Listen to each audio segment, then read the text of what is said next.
What's the password? Don't talk about it. Be about it. Welcome in to the Point Home Services VIP room, where we invite you, the listeners, in to hang alongside some of the biggest, baddest, and most successful VIPs of the home services industries. You never know which surprise guest will show up next. So let's get this party started. Hey, what's up to the Point listeners? It's your boy. Welcome to the Home Services VIP room. That's the To The Point Home Services VIP room. And we got a couple of VIPs in here today. No, it's not you or it's not you, Chad, or you, Aaron. Sorry, we're past that. You guys are just my boys. But it's also good to have my two new co-hosts in here. Excuse me, my one new co-host back for a second week in a row. AG, I'm so proud of you. Chad, look at him go. It's like we just sent him off and he's going and doing his thing. So proud, Aaron. I'm glad to be here again. It's exciting. Okay, hey, loosen up a little bit. Your face is red. It ain't that embarrassing. I was in Phoenix and I got sunburned over the weekend. You know, you weren't there when I was there, so I didn't get to spend any time with you. That's right. I wasn't. I apologize. And you lost a couple $1,000 to what? Tommy still on the Golden Tee? Sorry, man. Yep. Yeah, I'm sorry. I really missed that. Don't participate in those things. Hey, listen, it's going to be a random thought before I introduce our guest. I was driving Mason to school this morning, and I hadn't done this in a while. We were talking about idioms for a while there, for a while, Chad, you remember doing that. Like I just would come up with things like, oh, throw the baby out with the bathwater. I'm like, what the hell does all this stuff actually mean? Well, I had one of those things pop up in my head today. John probably knows the term throw the baby out with the bathwater for no other reason than you've probably just heard it before, not referencing your age whatsoever, John. But it was cut a rug. I heard them say cut a rug on the radio. So that's one of those things that's like, I'm like, I wonder what the origin was of cut a rug. So I'll bet you, John, you know the answer to this. Do you know what the origin was? The origin was of cut a rug. I'm going to give you the best guess, and the first thing that comes to my mind for what I do know about this, and I think cut a rug was actually a dance. Okay, so you're really close. I really love that you're acting like you don't know. So yes, so cut a rug was like back in the 20th century, from the early 20s, 30s, 40s. It was when you were dancing so hard, John, doing a little spinning and flipping around, and but typically they were dancing on rugs in a lot of instances, not just gym floors. And so you was dancing so hard that you were going to cut through the rug. Yep. Yeah, a little bit kind of like Ellen on Seinfeld, right? I'll bet you used to cut a rug back in the day, John. He still does. You should see him gritty. Yeah, I can gritty. I can. I definitely have the gritty down pat, and then. Oh, really? I mean, well, you have a camera on, so let's. He only gritties on very special occasions. We've seen him pull it out twice. One was when we got something over the finish line that took 2 years to materialize, and the other one was when we did our transaction last year. We got John to pull out the gritty, and I can share the footage at some point. I would love it if you could share that. We're going to cut it right into this podcast. So if you can share that, we're doing it. Aaron's favorite move was always the Roger Rabbit. That's a classic move. And then Chad's just an old Macarena. He loves the old Macarena. Like that was probably the simplest one that we get him to do. Every once in a while, I get him to do an arm pump. Every once in a while, we'll see. Yeah, Chad doesn't move out on the dance floor. Every time we have anything going on, he always just kind of hangs way back, way back. I try so hard. I mean, with the nickname like 22 Savage, you think that he'd be out there dancing a little bit more, but he doesn't. So yeah, not my cup of tea. And I can tell you, Justin Jefferson would be highly irritated at what I call the gritty, by the way. Hey guys, you know what? Also, go ahead and take a nice, fun mood and somber it down a little bit. Sad news about Brandon Clark, your Grizzlies. He's a Desert Vista guy. He's a Phoenix from out here. That was sad. I think he's like 28, 29 years old. Bummer. Yep. Young guy, bunch of injuries. My kids were in tears. The Grizzlies have caused a lot of pain in our household, but obviously someone dying is is just beyond. Yeah. Well, it's kind of equivalent to being an Arizona Cardinals fan, just so you know. It's pretty bad out here. But hey, good news is we got the hardest schedule, of every schedule for next year, which is just what we needed. And I'm so grateful that the Cardinals bumped my seats up another $3,000 a year. So that was thank you, Michael Bidwell, you piece of shit. So yeah, here I am, 24 years later, still paying it. So who's the idiot? I guess it's me. Okay, so maybe I should get into the actual episode here. So a couple of the guys you've been hearing talking on here, we got Richard Lewis, CEO, Redwood Services, who I met in 2020. I think was the first time I met you, Richard, somewhere around there. Yep. And also John Conway, old school legend, man. Conway Services back in Memphis, Tennessee. Also, I think you still the COO over there at Redwood, John? I am still the COO. Still over there cranking away. Next star coach, let me know him. I know, Chad, you worked with John directly, but two great guys. Man, I've been able to witness, Richard specifically, your journey from almost start to today, which is really cool, and the success you've had. And like I said, I've told you this before. I've said it on here before. I think of all the different private equity platforms that have come alive during all this period, I feel like Redwood is one of the ones that did it what I feel was the best. Meaning the right way, really taking care of the contractors, the individual brands, letting them do their thing, supporting them. And what's interesting as I look at today, you guys did I think it was about a year or so ago, you got your, you did your $1.1 billion valuation. I believe I got that number. Is that right? Yeah. About a year ago or so. Has it been that long? Yep. Exactly a year ago. So congrats on that. Big deal. And you guys continue to grow. But John, your episode that you did with us was actually back in July of 2021, and it was the first episode that I missed. And Chad stepped in and was the co-host with Tall Paul at the time. And interesting enough, I wrote this down. I thought it was really cool. I think this is a look back at what has shown through today on the success of Redwood Services, and that is that episode was putting people and process over profits, which is something I believe very much in. If you see my little shirt, reputation over revenue, I'm a big believer in you do good, and the end result is great revenue that comes from it. And then Richard, when we did yours, it was back in 20. I can't remember if it was like middle of the year 24, but it was Redwood's rise to 400 million at the time and keeping the culture. So two things focused on the human beings in the business. Coincidence? I don't think so. But congrats to you guys. Happy to have two VIPs in the VIP room. Boys, welcome. Thank you. Thanks for having us back.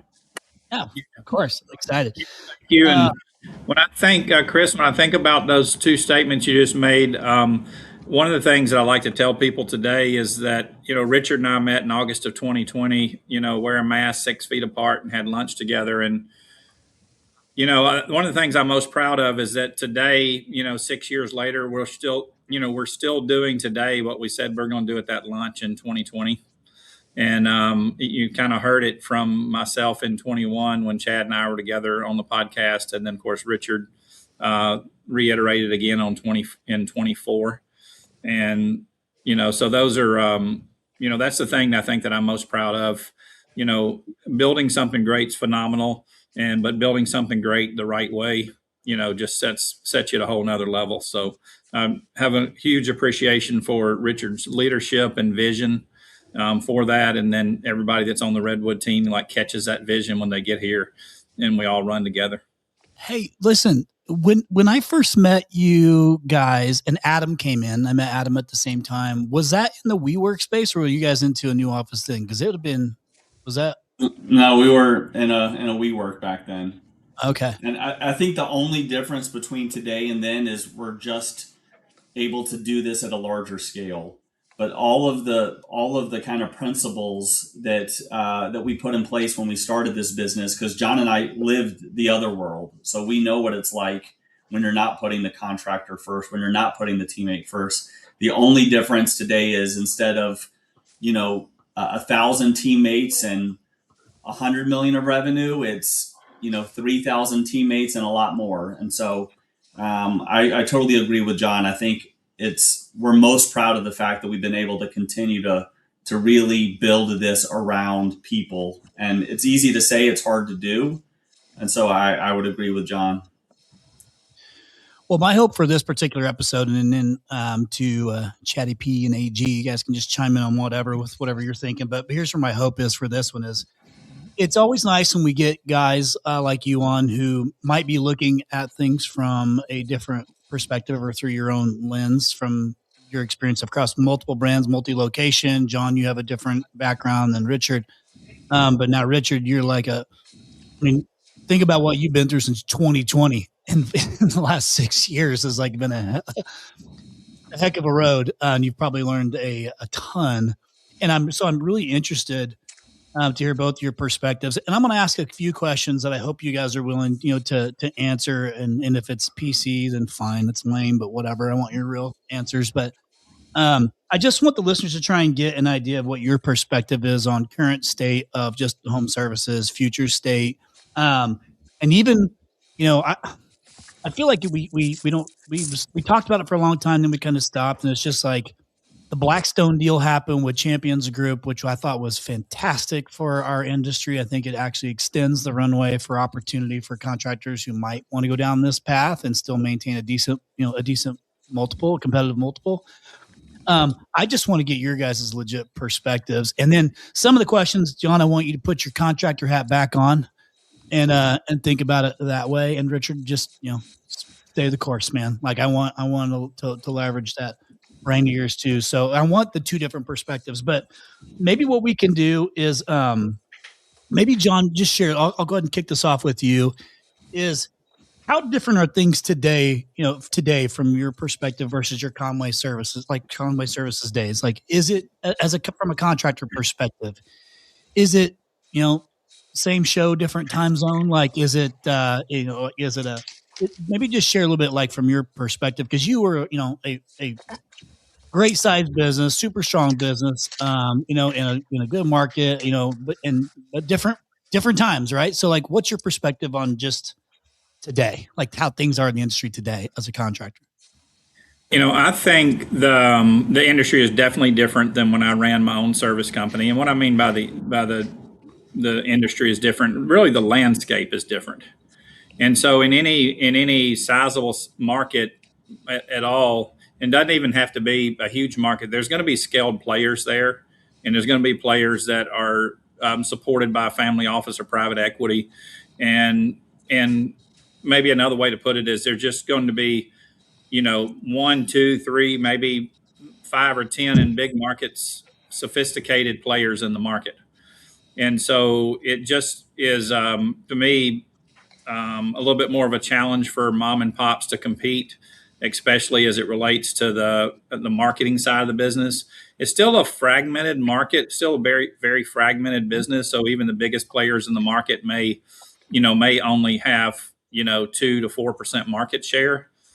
But if there's, 10, if you're in a big market, and there's 10 to 15 scaled, sophisticated players in the market, well, they may own 25 to 30% of the market collectively. And so I would say one thing that's different is, from like when I ran my own business, is there are more sophisticated players in most markets that are really tough to compete with. And, you have to bring big boy purses to the marketing table to kind of keep up with that, keep up with the spend side of the business. There are things that aren't different. Some of the things that aren't different is just around blocking and tackling. Hey, at the end of the day, I still got to get calls on the board. I got to convert the calls, and I got to charge the right price. If I do those three, I'll usually win. So the blocking and tackling of the business, the execution of the day to day, still exists as it did when I ran the business myself. And just to add a couple things, for sure, the scaled players in a market and the increased sophistication of local competition, I think, is a huge component of why today is different. And by the way, I think we're still in the early innings. I came from a world in pest control where it was super, super consolidated industry. And I think our industry has a long way to go before it gets to that. But in addition to the scaled player dynamic, I think a couple of additional dynamics at play here versus when John had his business is the reliance on technology and how important that is, and just understanding and being not cutting edge, but at least being able to keep up with technology. I think the consumer today is very different than it was in the early to late 90s when John was in the prime of his business, and how to communicate and how to interact with customers. And then just the world of digital marketing. I mean, by the time you figure out, if you can ever figure out marketing, and Chris, you would know this better than anybody, as soon as you get a hold on it, something changes. And just the need to constantly have your finger on the pulse with digital marketing, it's just getting harder and harder, I think, to run a small business. And that's why I think more and more contractors are saying to themselves, I want to do this. I want to have my own business, but I want to have the support of a group like Redwood so that I can do the fun stuff. I can hire, I can develop, I can, do all the things, support my local community, but I want someone else to figure out the Google algorithm. I want someone else to figure out which technologies to use. And so I think, the change has actually made our value proposition at Redwood stronger over the last, 5+ years. I got a question for John. So, and probably Richard as well, but you guys go in and you guys have done, acquisitions where you're buying a scaled player in a place. And then Richard, you and I talked a month or so ago about kind of this tuck-in strategy. I guess, John, when you go, and I think this would be good advice for listeners who are like, that's great, I want to build my business. Where in the hell do I start? Like, what is broken? Because I feel like people that I talk to, like, they're not even sure what's broke. They're just like, I can't get over this hump. When you go do, let's just use a tuck-in, for instance, like, and obviously there's maybe not as much to change because you're rolling it into another one. But like, what do you see from these, call them $3 to $5 million companies? Like, where are they missing? Like, what is the piece that it's like you can identify right off the bat, like, this is good because we can capitalize on these things because they're just not doing them? Yeah. Normally stands out as leadership, like there, sometimes at that level, there's a ceiling on the leader in the business, and so that's the first blank, someone gets a business of 5 million, they think they've arrived and hit the pinnacle. And sometimes I have this statement that I'll say is like, come on, man, just think bigger. Come on. Like you got to sometimes shock them a little bit to go, think bigger. And then typically you'll also see, they just miss opportunity calls. They miss identifying opportunity calls. They miss, having goals, when, a lot of times we go in, you can just, start asking people in the business, hey, what's your goal today? And, some of them are trying to get off by 5, some of them are, they're not very goal oriented. And, so I typically find when good people are given goals, they usually just try to go achieve them. If you happen to tie the goal to their paycheck, it typically helps them go achieve them better. And so being goal oriented, they're typically missing, Chad, opportunity calls, tech generated leads, dispatching properly. Those are just a few of the high level, and that dispatching properly kind of goes through, all the way through the sales side of the business. Sometimes people will joke when I say, hey, sometimes you got to kick Bernie Sanders out of the dispatch seat, and get somebody in that seat that'll, treat the business like it should be treated and get the right people on the right calls. And just to comment on that as well, I mean, nothing we're going to say is earth-shattering because it's a lot of basics. But to me, the 3 kind of themes I see when we're looking at businesses that are just stuck, one is a lack of process. So they just answer calls. They just dispatch leads. They, everything is just, we kind of just do what we do. And there is a best practice way to run these businesses. And it's not to mean that every business has to do it the exact same way, but there are defined and kind of agreed to best practices after years of trial and error. So I think process is one area. I think a huge one is people. So you look at these $3 to $5 million businesses, and it's the owner, or it's the owner and her husband, and that's it. And there's not this depth of management. And so I think people's huge. And then one that gets lost a lot is around budgeting. A lot of times we'll see businesses that are at 3 million of revenue and you ask them, hey, what's your goal for this year? And the goal is, I want to do more than last year.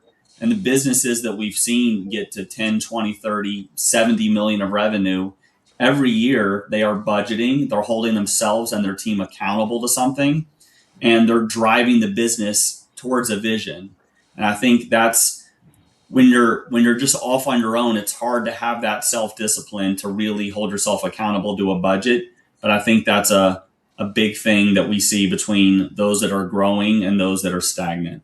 Hey, real quick. Chad, you said something. I don't want to forget it because it made me think this question. Where are you guys seeing the most margin leakage in these businesses? Like, is there some common space where you're seeing like this margin leakage happening in these companies that you see, or those size businesses? And I guess I could open this up to you, Chad and Aaron as well. Like, I'm legit curious if there's some consistent spot where you're like, yep, I know I'm going to look here, and here first, because this is typically where it's at. Well, I would start on that, Chris, just by saying we probably see the most margin leakage in labor. And depending on the business, also materials as well, but certainly just not having efficient labor, not managing to efficient labor, having overtime, being understaffed, and then just driving overtime. So it's, obviously the two main components are labor and materials, and of gross margin, and labor is probably the biggest side of that, and then also having businesses, and some of these answers, by the way, Chad, don't change if it's a tuck-in or a platform. Like some of them it's the people component, but also just not being aggressive enough on pricing, like not knowing that, if you think about especially the size businesses that you guys operate, I mean, I want to say it costs more to run your business every year than it did the year before. But quite frankly, in businesses the size of your business, it costs more to run it every day than it did the day before. And if you're not able to move pricing fast enough, or there's some belief that, that there's a going rate, in the industry, which there's not, then you're going to get leakage through price. And of course, your teammates are going to need to get paid more, and they're going to want to pay more. And so if you're not moving your price enough, it'll creep into your margins pretty quickly, especially on the labor side. Yeah, I would say one of the big things, John taught me this way back in the day when our supplier was trying to give us a price increase. He goes, well, you don't need to take that. I said, well, no, they're going to give it to me. And he said, well, no, here's how you respond. We're not accepting price increases. So I apologize. I said, really? That's all I got to say? It worked. But I mean, when I look at, we typically buy in kind of that $3 to $5 million range of revenue. And like the first thing that I always ask for is their equipment pricing. Because like these distributors and manufacturers, it's crazy what they're charging some of these smaller guys for equipment. I mean, it's obscene, frankly. I mean, the fact that like they're paying so much, it is hard to price and stay in there. And to me, that's where, I think you've got to be looking at multiple lines. Just because you've been a so-and-so dealer for 20 years, like that's great, but they keep hiking your price. Like it may be time to look in a different direction for a different piece of equipment and leverage kind of these distributors against each other to get some better pricing on this equipment. It's not going anywhere but up. It's crazy to think about. I used to think when we sold a $10,000 system like 5 years ago, I was like, oh my God, they must have bought the biggest, baddest thing that we have to offer. And now it's like $20,000, $30,000. And a lot of that is just driven by the equipment price, which is just crazy to me. I want to follow back up on something like Richard and you guys were talking about, besides, if you don't mind moving the topic back to something. So I think I agree. There's four things. There's, people, systems, leadership, and then you, right? Like in the model, right? And so when you guys were talking about this a little bit, I think, Richard, there's a great underlining story in Redwood that I think might need to be articulated, is like, you built a great team of people. Like, how did you go about doing it? Most of us are always trying to build team infrastructure, find people. You found John, you found all these people, you organized them from scratch, you got them involved, and you got it going. So, when you think about building out a leadership team, I think that's an underlying story that may not be told, at least from my view, from knowing where John came from, some of the people you have, your background, and then you kind of collected this team together and you said, we got a plan to do this. How'd you collaborate that and create that team to get to where you did in a very short amount of time, to be honest, and in a very successful way? So how did you do that? If you don't mind just sharing, how'd you get to that point? I honestly think that's the number one most important thing for a leader of any organization to do, is just surround yourself with people that are way better than you in any particular area. And I think it started with the self-awareness on my part to know that if I wanted to build the most amazing platform for residential HVAC and plumbing contractors, I needed someone that knew about that industry. Like, I'm a home services guy. I'm not an HVAC guy. I'm not a plumbing guy. And so the first thing I needed to do was find the number one person in the country that knew how to run a profitable business and could coach and shared kind of the same value system as me. And that's when I met John. And I like to tell people it's probably 60% hustle and 40% luck. Like, it is luck that I got to John through someone else. And so I think just being scrappy, refusing to settle for mediocrity, and then just getting lucky. And then, I think it really does come back to not having an ego and being self-aware enough to know, okay, we need John in order for this strategy to work. And then we're going to need a badass CFO. We're going to need a badass controller, and just saying we're not going to settle. And, I will interview 100 people to find the right person. We just don't settle. And in the few times over the last 6 years where we've gotten it wrong, we have made changes very quickly. I mean, there have been people that have worked for Redwood for 3 days, and you don't always get it right. And I think being willing to admit when you don't and making a change quickly is super important. But this business, like I said, with a $3 to $5 million contractor, you're only going to go as far as your team can take you. It's the same for a business that's going to do $750 million of revenue this year. It's only going to go as far as the team can take you. And the bigger this business has gotten, the less reliant on me it's gotten. And now it's true for John as well. Like, John used to be able to be on site every month at every one of our partner companies. Today, we're just too big for that. So now John's having to have a team around him, and those people are having to have a team around them. And I think one of the biggest challenges to keep this business as special as it has been moving forward is to make sure that, there's 64 of us now at Redwood. They all have to care as much about the business as John and I did in those early days. So I think, Aaron, you're totally spot on with this topic. So I want to follow that up and let these gentlemen jump in too. So, you hear this, and I think, you got lucky with John. John, I know John obviously from back in the day at our Nexstar days, but I have a cool follow-up question on that to say, you guys have been scaling, and sometimes the person that got you here won't get you there.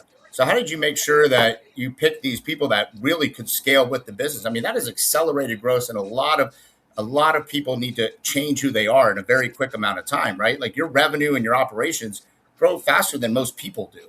So how did you get that aligned with this group early on for the success that you've been able to do with Redwood? And then how do you keep that going? John's bandwidth to grow in this role, or whoever. I'm not picking on John anyway. He's awesome. But, his role to grow and what you advance. So how did you pick that? And then, John, maybe you can follow up with, how did you stay ahead of that relationship too on your side? Because I think this is important for people to understand at all management levels, especially at scale that you guys are doing in multiple locations and brands and businesses. It's complex, right? So yeah, I'll turn that over to you.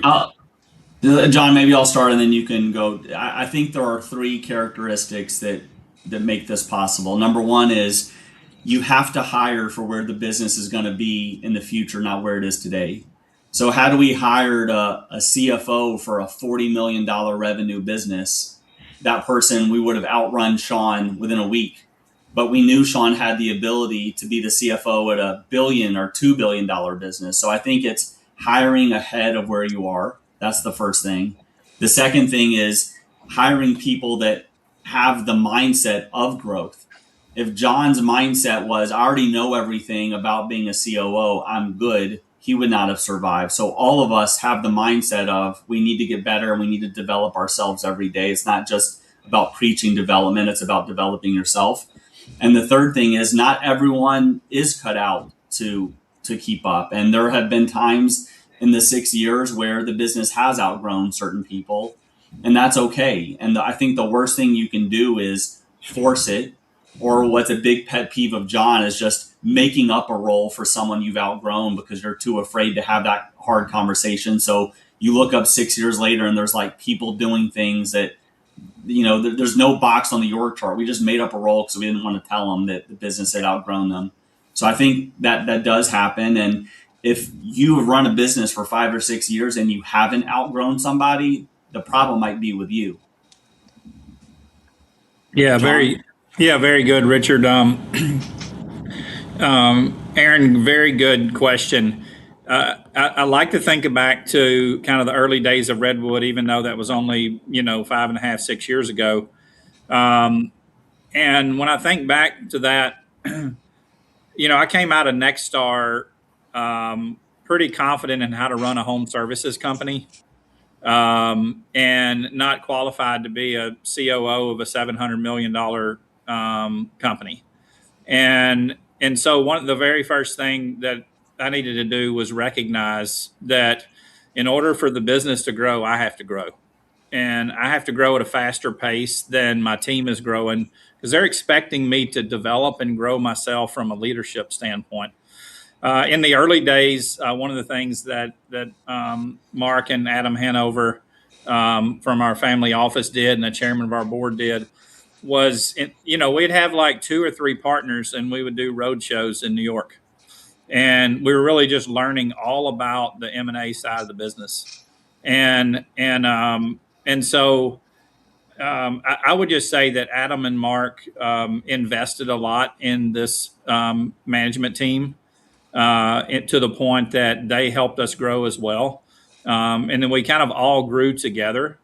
And so I can tell you from the day-to-day side of running a home services company, like Scott Brinkley has gotten a lot better than me at that now, because that's what he does every day. And the team that works for Scott has gotten a lot better. So my probably day-to-day, like jump in the call center and help get calls on the board, is probably a little rusty today, just compared to how I've moved away from the day-to-day side of the business, even though I make sure that I'm in a couple of businesses a month, working on strategic things as well.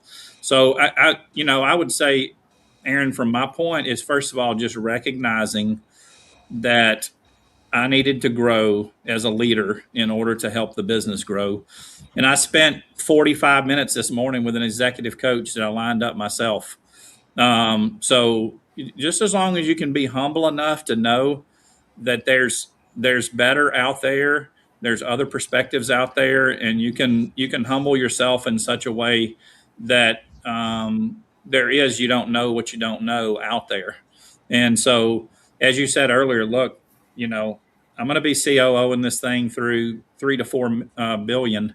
And so as I'm doing that over the next few years, I just have to continue to grow and get better, because my team's counting on me to do that, and I'm counting on them to do that. And Aaron and Chad, we don't have all the answers, and you guys have both run super successful businesses. So I'm curious what your take on this topic is of building your own teams, and what your role has evolved to over the last couple of years. I would say everything similar to you guys are saying. I think it always starts with me first. If I'm not developing myself, then not the business. You're always the lid. So I think that's important. Something I spoke about at an event last week, and just talking about that, right? Like, you're the lid, and then you got to start to develop yourself. So as you guys are talking about, where do you have to have self-awareness, all the things you said. So I don't have anything really new to add to it, because I think it's important. Most of the time the businesses start to hit this threshold, where the business can't grow anymore because the leader isn't growing, which you guys have mentioned. So when I think about, somebody joining your platform or looking to grow with you guys and your leadership growth in what you guys have, usually you see that between that $10 and $20 million mark is where people just start to really fizzle out on their ability to take that past that part historically, right? And so, like, I guess when you look for a platform business in that area, you're looking for great leadership to do stuff. But I guess somebody's saying, I'm fizzling out, I don't have that. Would a group like yours be ideal for that size business, that 10 to 20? There's a lot of business sizes I know you guys would purchase and have the resources to do, but is that where they really can develop and grow in? And I guess that's kind of what I'm trying to work through that kind of question, if that makes sense, because that's where people start to stumble out. They need a next door group, they need coaching, or is it better to just sometimes join this platform and get what they need through that with you guys? And it seems like you have those resources available through the coaching.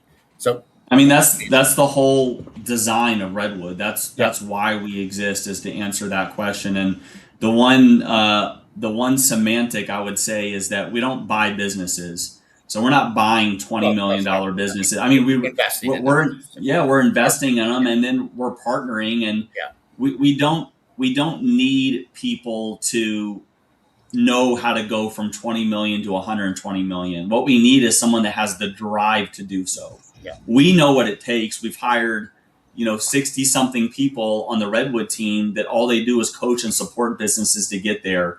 But what you can't teach is the drive.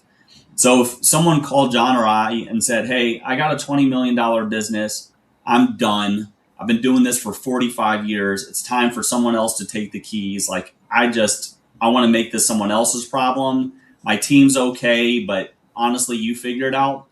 I would say, hey, there are 59 other groups that would love to write you a check and put you on a horse and send you out to the sunset. That's not what gets us excited. What gets us excited is a $15, $25, $45 million shop that says, hey, we have all the energy in the world. We have a full tank of gas. We have a kick-ass team. And we've just hit a ceiling. And we could chip away at this over the next decade and get to where we're going. But we want to partner with someone, and we want to get that 10-year goal. We want to do it in 2 years. And so we're willing to partner with you and let you just pour fuel on this fire. And those are the stories we gravitate towards. And those are the lives that we've been able to, I think, significantly impact, like, almost overnight. I think for me, from like the, the growth and leadership, I think I agree with everybody. It's you as the leader constantly evolving. I always put my kind of journey into like 3 different camps. There was the part where you're just the doer. Like, it's, I'd have a call with John. John would tell me to do this, this, and this, and I'd go do this, this, and this, and tell everybody along the way, we're only doing it because John said to do it. I have no idea why we're doing it. I don't even really understand it, but he said to do it. I'm going to do it. So there was like this doer phase, and then you graduate to like what I like to call like the empowerment phase. And so it's like you're bringing people on, you're trying to empower them to go do their own things and so on and so forth. And then I feel like I'm at this phase now that is really a struggle for me. And I'm really good at the empowerment phase. I can do that all day long. I can do the doer phase, the accountability phase, of where you have all these people and you have people that are managing managers, and they're supposed to be growing them, and the managers are supposed to be developing the frontline people, and like developing the systems and kind of the regiment of making sure you're holding people accountable. Because as the organization gets so big, you can't know what somebody over here that you maybe not interact with every single day, what are the systems and processes within your business that are going to hold people accountable? And I think if I look back, that's the one thing I wish I would have put in place when I was in the empowerment phase, is a higher level of accountability. And it's tough when you're growing, because you're like, people are doing great things and they're running and they're going fast and everything's great. But I think it's to what Aaron's point said, that self-awareness of like, hey, I've got to get better at this thing, or else the company's not going to be able to grow. And it's not so much like, I think growth gets bucketed into like, you need to be growing, like reading books and podcasts. And I think it's a lot of just like self-development and reflection of understanding who you are and how you serve the business. And so for me, that's the tough stuff, right? It's like, well, shoot, I built this thing, like, we're good, right? And I think that there's, you get away from, hey, I need to go make a correction in the call center, to I need to figure out who I am and how I come to the business to help serve, because I can't do it on the ground floor anymore, unfortunately.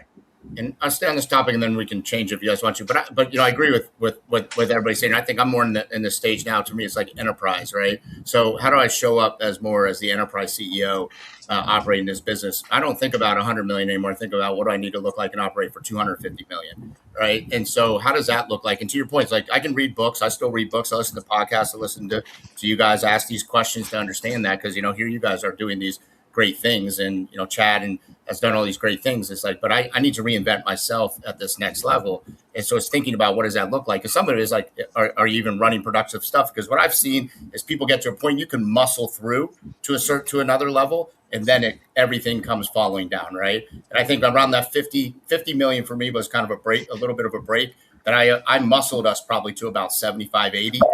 I muscled through just old school, and then you start to feel that break. So, but yeah, no, appreciate the feedback on that. This is a super relevant topic for probably a business of all size, and to me sometimes it gets less fun. Like in Chad's 3 buckets, like when you're doing the work and you're controlling your own destiny, it's fun. And then when you get to empower others, like that is fun. When you start getting to the enterprise accountability standpoint, it's more about making sure others are having fun and getting satisfaction, and you getting satisfaction out of that. Yep. And for us, that mark was like 500 million, where John and I realized like there's nothing that either one of us can do today that's going to drive the outcome of the entire business, other than make sure the right people are in the right seats on the bus.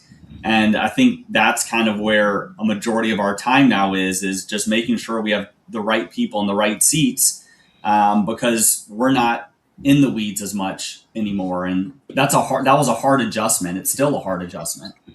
It's the worst. You have it's the ultimate relinquish of control. Yes. And it's like, well, hold on a second. I know how to fix that. Let me go over there and do that. It's like, well, I'm going to disrupt the whole thing if I stick my nose in this. But I really want to, because I know the answer. And I think that's why, like, I feel like in this industry, especially where a lot of businesses are started by technicians, I always say, I don't know how you feel about this, Richard, but like, I always say, like, my secret weapon in this whole thing has been that I was never a technician. I never worked in the field. I didn't know how to do anything.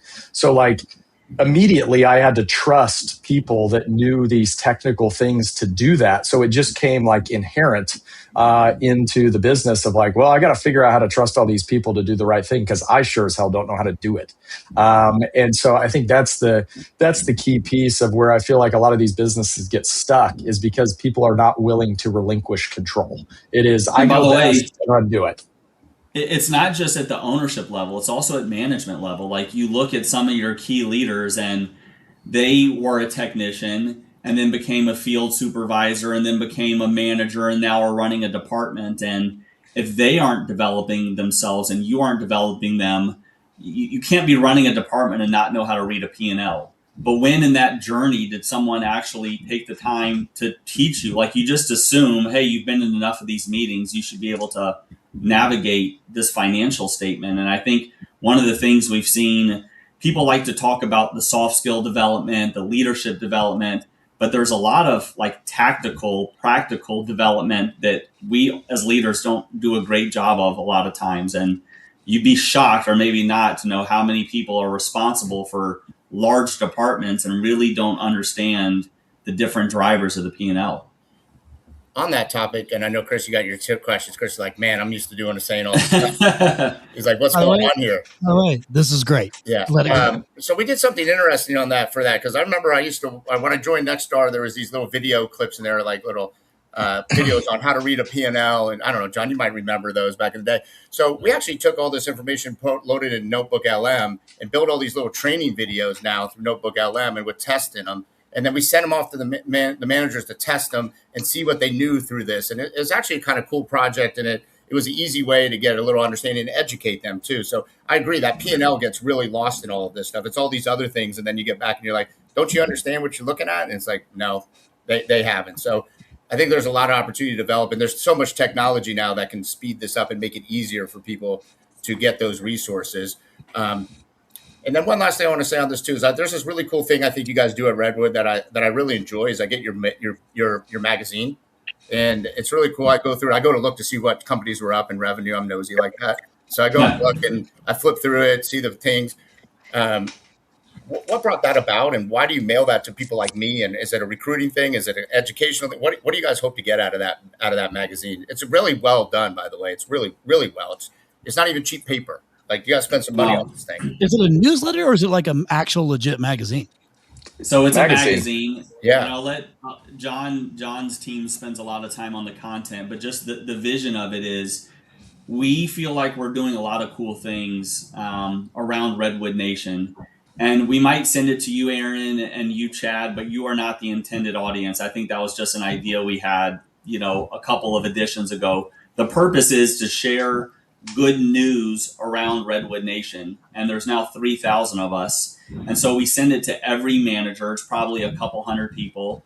And at first we did what probably any business would do, is we said, hey, let's just do this digitally in an email and send it out, and it'd be cheap and easy to do. And but people don't read those. I mean, and we can be stubborn, and we can think that we're going to find a way for people to read it, but you send an email and it gets lost. So we literally print out a magazine of a professional company. We send it to people's home address, and people love it, and spouses read it, and children read it. And it's just a great way to feature some of the amazing things that are happening across our business, across the country every day. And I think I just got a draft of like our 5th or 6th edition of it, and it's really a powerful tool. John, I don't know if you have anything additional to add. Yeah, I think just getting it out we started to recognize that, probably a couple of years ago, that we are really doing something special at Redwood, and we're doing something different. And we like to share it not only with our managers, because they're, definitely a big part of it. We also like to share it with people, industry icons and experts like yourself and Chad. So people just kind of get to see, like, what are we doing, and what are we up to, and how things are going. And so that's the branching out. Yep. That you get to see and continue. We think again, the intended audience is the managers and the frontline managers, and they kind of get to know. I mean, we're not, at the partner locations, we're really not out in front of the management team that much, or the managers themselves. Meaning, we don't want our teams running around talking about Redwood. That's just, we want them talking about, their business. And so, I mean, I'll show up in a parking lot in Tucson, Arizona with 120 chicken biscuits, walking around giving them to installers in the morning. They have no idea who I am. I mean, I had an installer ask me a few weeks ago, did I work at Chick-fil-A? And You're so, like, yeah, who cares? Yeah, that's it. And so it really is. That's what they usually say to Chad. Yeah. By the way, the lady at Chick-fil-A, I hadn't seen her in a couple of years, Miss Maria, that cooks all the chicken biscuits. And when I picked up, I literally picked up 150 chicken biscuits and 100 breakfast burritos. And that was just for you. Yes, just for me, yeah. And she comes running out from behind the counter. Mr. John gives me a big hug out in Tucson, And so, anyways, we like to share with our teammates what they're a part of, but without doing it in a bossy way, for lack of a better term. I really enjoy it. I just didn't know what the meaning of it was. If it was a recruiting thing because it's team, or I like that it goes to the managers. Don't remove me from your mailing now that you know that I'm getting Yeah, it. don't remove me either. Yeah, don't remove us now. They know maybe I should have been quiet so we had it, but no, you're on there. You're on there for a reason. That's fair. Yep. But they're very well done. I just wanted to speak about it because I thought it was thank you. Really highlights your organization, your people, and I love your transparency in it. You're very clear about who's doing well, what the average, like things that are happening, and I think that's just refreshing. So, congratulations, it's really cool. Chris, and Aaron, just you're touching on a dynamic that I think is one of the reasons that Redwood is special. Is our partners are competitive, and because we're transparent with all of this information, no one wants to be at the bottom of the list of anything. And so part of what we do is just get 21 amazing contractors in a room and put a slide up on the wall, and it's sorted by organic EBITDA growth, top to bottom. And you don't have to say anything else after that. Like after that, everybody is looking to those at the top, like, what are you doing?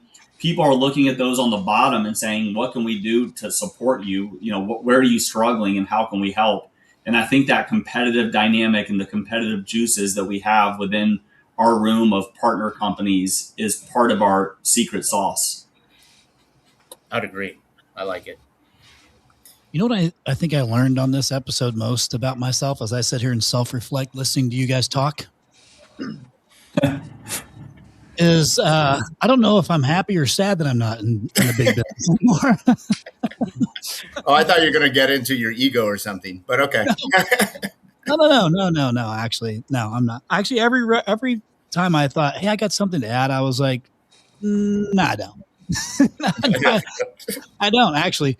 And I'm okay with it. I'm still dealing with it, right, guys? Because I'm only, 5 months removed from being in business, and I still love the position that I'm in today, very much so. And it's just a different spot to be in. Like, you guys are still running the race, and I'm not. That seems a little bit weird. I'm just running a different race, and it's back down at the lower level again. Like, the biggest business we got going for us is Chad and I's roofing business. I'm not sure where we're at now, but we're pushing for $6-7 million this year, but still so small. But I will say this: there's a couple things that you said, Richard, that I just wanted to say. I don't want to open up a conversation because I have one question I want to get to both of you to close this thing out because we're about 50 minutes into this thing. But there's been plenty of times, at our peak, we're, $92 million in revenue. A lot of people, and I learned real quick what my role was and to stick to my role. And I did not even stick my nose in anything else that I was not good at. I stuck to being go-to-market, and I didn't deviate outside of it. Whereas when the business was smaller, I had an opinion I could give towards operations or whatever. And I learned it was incredibly complicated to get A+ players in this business to scale it. And without it, it just took longer. There was more breakage that was happening in the business, which caused more problems, which caused leadership issues, which causes churn, which got churn, not employee churn, and client churn. There's so many important things that started at the top that I learned when this thing got big. And that's when I was like, okay, I got to continue to get better. The cool thing is now that I get to lead a small company, I think you guys know last year I bought a company called Prolific Brand Design. And at the same time, I bought a small email marketing company, and I merged them together, and it was a little baby business. I've since split off from Prolific. I had them buy my shares back out. It's off doing its own thing. And then we started an email marketing company. I learned a valuable lesson there, and that's that when I don't want to work with somebody, I cut the ties and I move on. So if anybody wants to know that publicly, I cut the ties and move on from Prolific, and we started Send It email marketing because that guy impressed me. And you know why? Is he was coachable. He's a very coachable leader in the business, but both Aaron and Chad know him. His name's Zach Garside, and he's leading that company. But it's so cool for me to be able to lead him, or for Anna to be able to lead him, because he's so coachable. But he does the work. He's got, like you said, Richard, the gas tank's full. He's ready to go, and he does a great job. So that's been fun. Chad and I have a pretty good team over at Redwood Roofing that's got, gas is full in the tank and everybody's ready to go. And we're seeing a lot of success with it. That's the fun phase I get to live in right now, is I kind of get to add in my 2 cents in coaching, and I get to step back and let everybody do their thing. I'm loving that side of the business. But I can remember there was plenty of times at Rhino when you don't create the position for the guy. We're guilty of that too. I was definitely laughing to that because I can relate that we did that. You don't want to move the person out of the business, but they weren't, we couldn't pull them up the mountain with this. They weren't coming, right? So it was time to let the person go.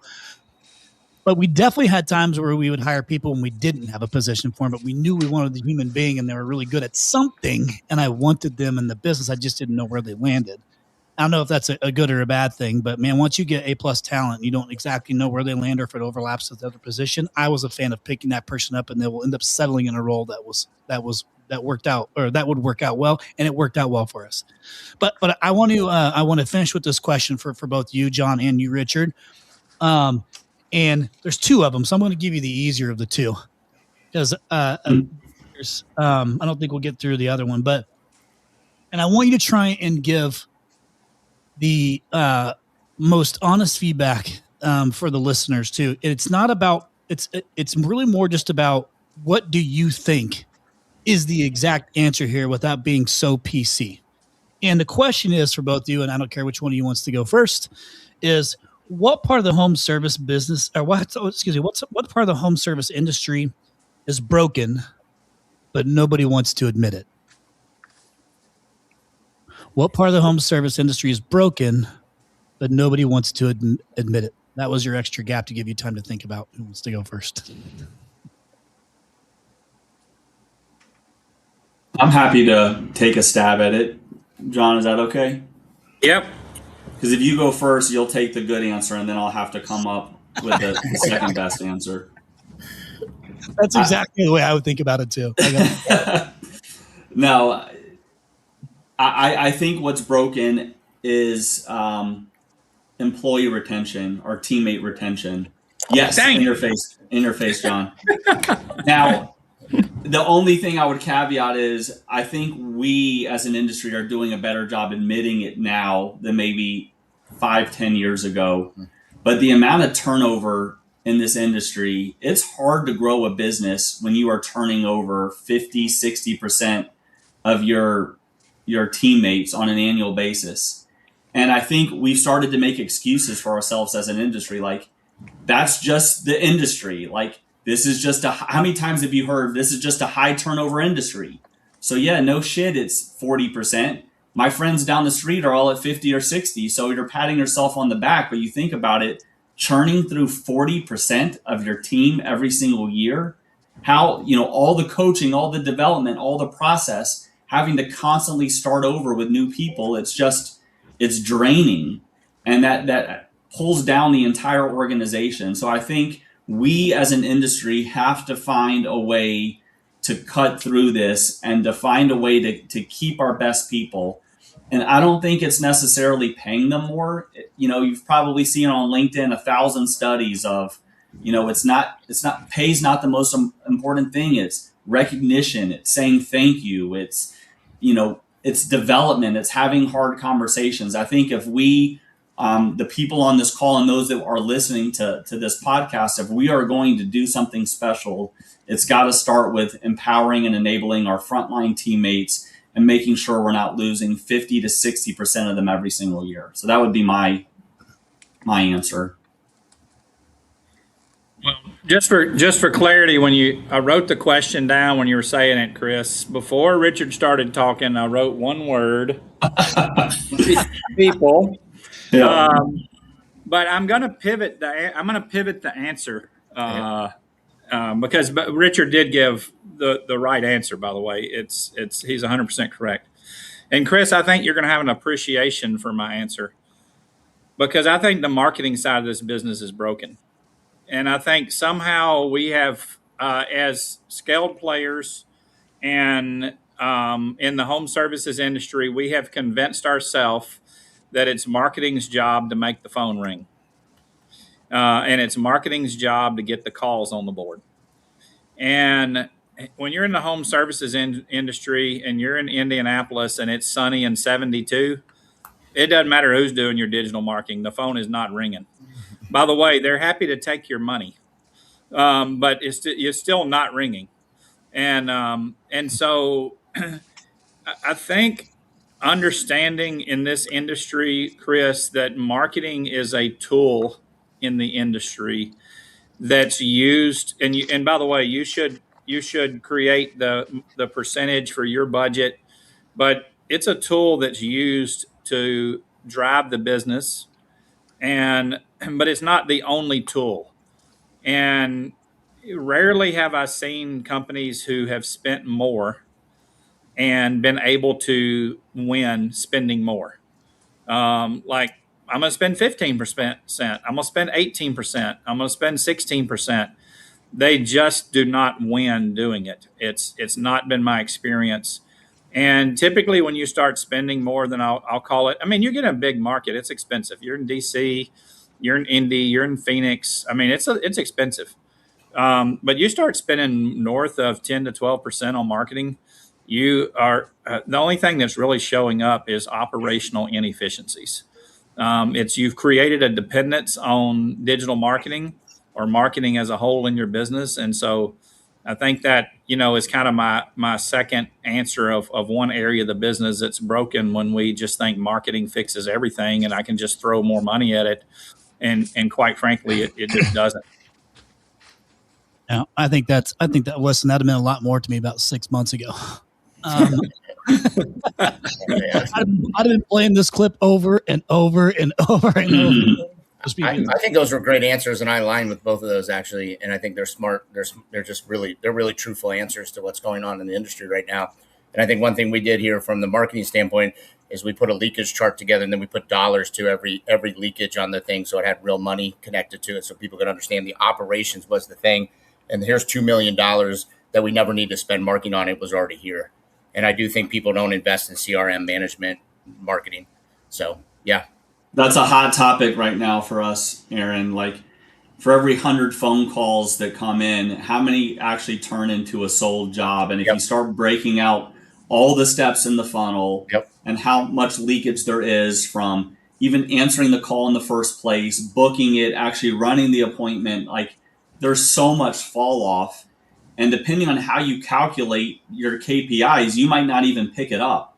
So I think that whole topic of the leaky funnel, the leaky bucket is something we're spending a lot of time on internally. We have too. So I think that's a great topic. I guess that would be for a follow-up at some point, right? To really understand leakage. And it takes a lot of work to do that and understand that flow and what the leakage is. But yeah. And just, Chris, one last thing on this, just because I would be remiss not to say this. John doesn't have all the answers. I definitely don't. Redwood, we don't. The 65 of us, the power, like John likes to say, is in the room.